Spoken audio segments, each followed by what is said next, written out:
And I say that that is the time, because there are a lot of women who have an abortion who later on really severely regret it. Yeah, I know there are some out there, but the vast majority of women get an abortion once in their life. They're not back. They don't use it as continued birth control. They get an abortion once in their life, maybe because they felt that, well, we weren't ready, or I made a mistake with this guy, what have you. But but then when they do it, a lot of them feel a lot of remorse and regret all the rest of their life, especially if they go on to have children after that abortion.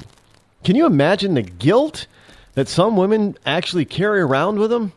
So if that could save them from a lifetime of guilt by actually listening to or watching the ultrasound, how is that a bad thing? How is it a bad thing being reminded that there's a human being in the womb? Honestly, I'm saying here, I'm not saying that, we should just make every single kind of abortion illegal. So what's wrong with being given the options? Because the left doesn't even want you to even bother with options. There are other alternatives. They don't want you to even have to hear, but, keep those religious people away. You don't need to listen to any of that alternative stuff. It's best if you just get rid of the problem.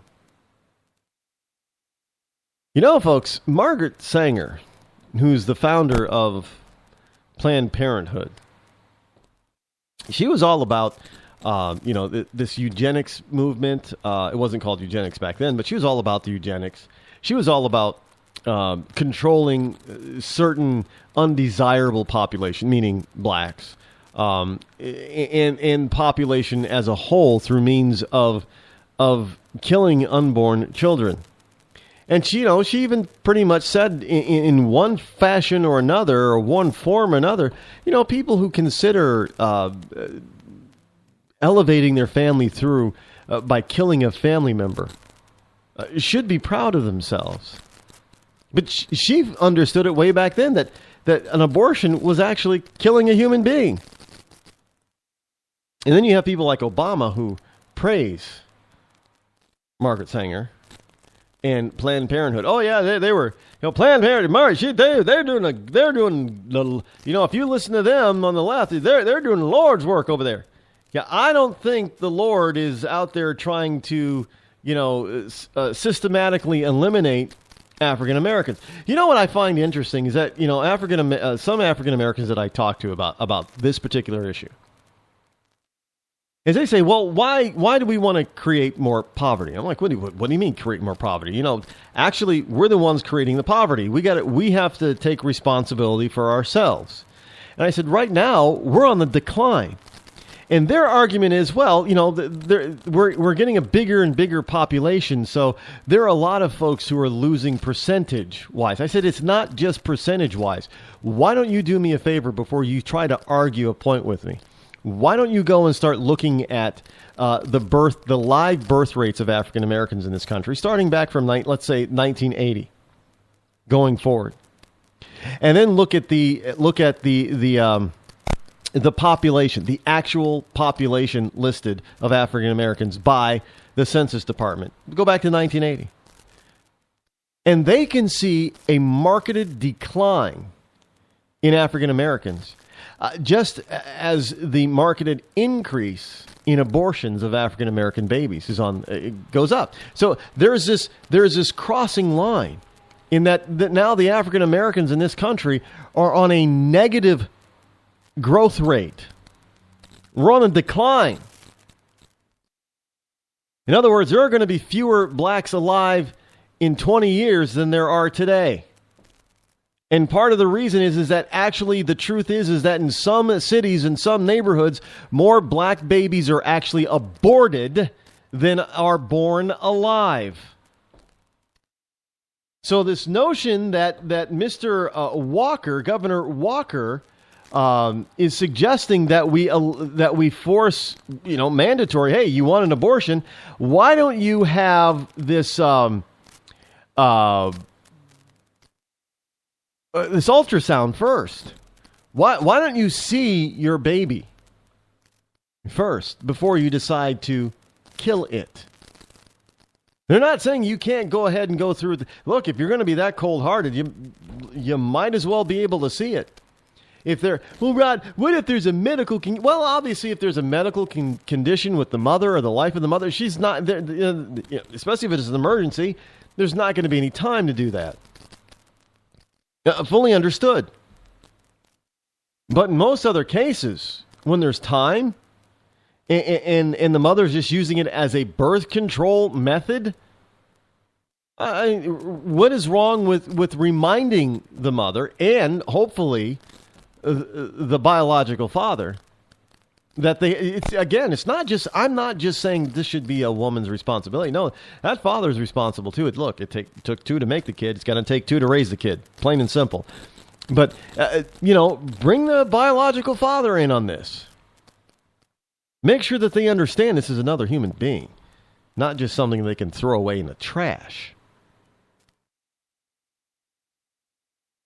I have no problem with his position on this. And some people are saying, well, I thought you were all about freedom, Rod. Well, yeah, I am, and I'm also about freedom of that child being able to live. But we're taking away that child's right to live. Simply because somebody wants to use a medical procedure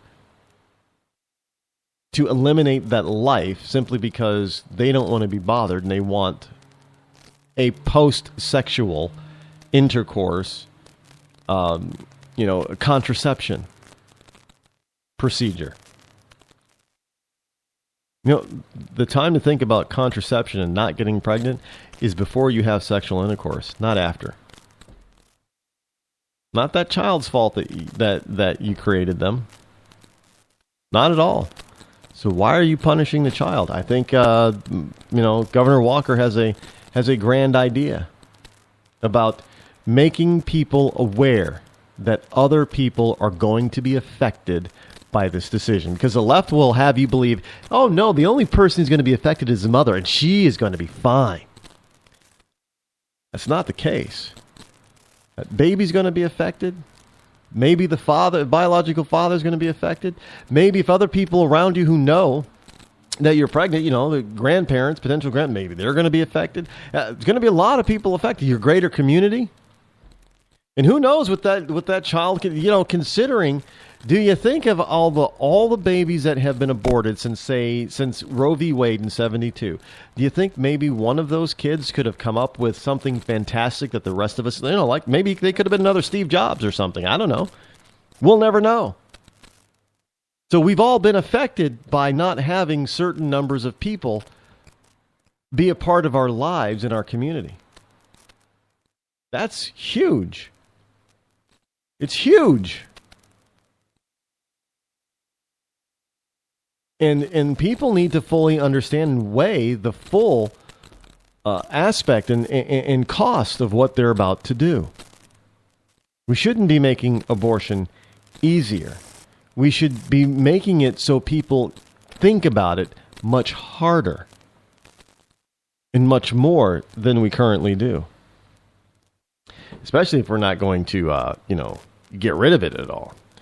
Hey, CBSNews.com is reporting something in Texas. Yeah, everything big in Texas, right? But it's not. I don't know. They're making it seem like it's a bad thing, but actually this is a good thing. Texas, a big step closer to major gun rights expansion, and I know that everybody on the left is stumbling all over themselves over this story. CBSNews.com. Austin, Texas. Texas took a giant step closer to allowing concealed handguns in college classrooms. That's right. House lawmakers gave their preliminary approval to a so-called campus carry measure, barely beating a midnight deadline on Tuesday. Now, the legislation, one of two major gun rights bills of the session, had appeared destined to fail with more than 100 amendments lined up in a Democratic effort to kill it. Democrats wanted to kill it. We gotta keep our gun-free zones. That's right, gun-free zones. It's kind of like that that early 70s hit. The Streak. You say, "Don't look, Ethel." Well, you just say, "Carry-free zone." Gun-free zone. We got no guns over here.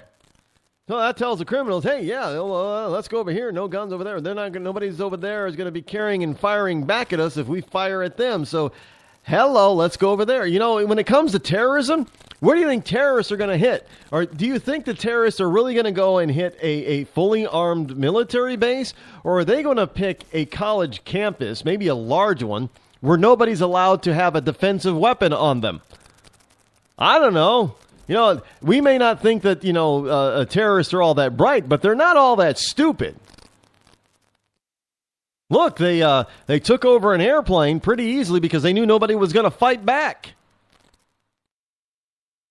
They took over a bunch of airplanes pretty easily because they knew nobody was going to fight back. Hey, look, airplanes were gun-free zones at that point in time, remember? The only thing that we could bring aboard now it's even worse. Unless you got a marshal on board, and unless your pilot has agreed to carry a firearm, you don't even have anybody on the plane now that has even a fingernail file to stop you. But hey, we got gun-free zones, and yeah, they're safer than non-gun-free zones now. The Democrats abruptly dropped the amendments about 25 minutes before the deadline, and the chamber's large Republican majority forced a vote, approving the measure 101 to 47. Now, if Republicans wanted to celebrate Christmas in April, they have the vote, said Representative Trey Martinez Fisher, Democrat, who added that running out the clock was never really an option. Midnight was a deadline for the House to pass bills that originated in the Senate. Now, a final House vote on the measure Wednesday would set up negotiations with the Senate. Now, a compromise would have to be sent to Republican Governor Greg Abbott by June 1st to be signed into law. The vote came at almost the same time the Senate Republicans majority dropped a measure in that chamber that would have protected child welfare agencies that block gays and same-sex couples from adopting children on religious grounds from lawsuits. So, they give in one place and they get something else. Well, that's kind of nice, I suppose. That's compromise at work, right? That's the way, politics is supposed to work, right? I'm not agreeing with them at all, but hey, I agree with them on the carry thing. Look, if we had people that were able to carry on campus, whether it be college or public school, we would have a lot less school shootings. And the school shootings that we did still have, the perpetrators would probably be stopped a lot sooner, and fewer people would be injured or killed. At least Rod, you can't say that. Well, I can say for certainty, at least they have the chance and opportunity to protect themselves. If they don't have a gun and the perpetrator is on campus with a gun, they don't have much of an opportunity to protect themselves. They can try to hide, but we understand that hiding often doesn't work,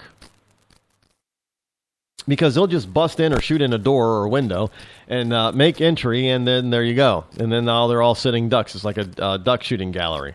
Pow, pow, pow, boom, boom, boom. Another one bites the dust type of thing.